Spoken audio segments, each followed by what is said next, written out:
আজকে আমরা গিয়েছিলাম ঢাকার খুব সন্নিকটে কেরানীগঞ্জ রামের কান্দা আহমেদ সাগর ক্যাফে। নামে ক্যাফে হলেও রেস্টুরেন্ট টাইপের কোনো কিছু খাওয়ার উদ্দেশ্যে আমরা যাইনি। মূলত গিয়েছিলাম আমাদের নরসিংদীর ভাইরাল কসমস ফুল এবং সূর্যমুখী ফুল বাগানের প্রজাপতিদের সাথে সময় কাটানোর জন্য। ক্যাফে মালিক ক্যাফের পাশেই দর্শনার্থীদের একটু বেশি আকর্ষণের জন্য ফুল বাগানের ব্যবস্থা রেখেছেন। এবার কসমস ফুল নিয়ে আপনাদের কিছু মজার তথ্য দিব।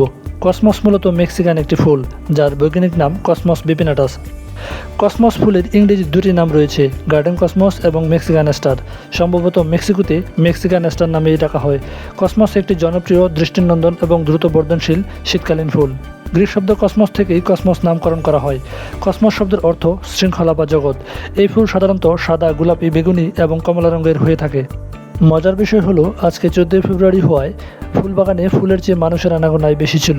মনে হয়েছে প্রতিটি ফুল গাছের পাশে একজন করে মানুষ ভিডিও কিংবা ফটোশ্যুট নিয়ে ব্যস্ত।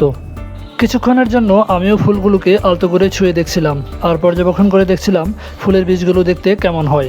কসমস ফুলের বীজ দেখতে অনেকটা আমাদের দেশি মুরগ ফুলের বীজের মতো। ফুল ছুঁতে গেলে ছিঁড়তেও ইচ্ছা হয়, কিন্তু এখানে ফুল ছিঁড়া একদমই নিষেধ। তাও অনেক দর্শনার্থীরা ফুল ছিঁড়ছিল, যেটা আমার একদমই পছন্দ না। যাই হোক, ফুল গাছেই সুন্দর, মানুষের হাতে না। এখানে কসমস ফুলের পাশাপাশি চমৎকার সূর্যমুখী ফুলের বাগানও রয়েছে।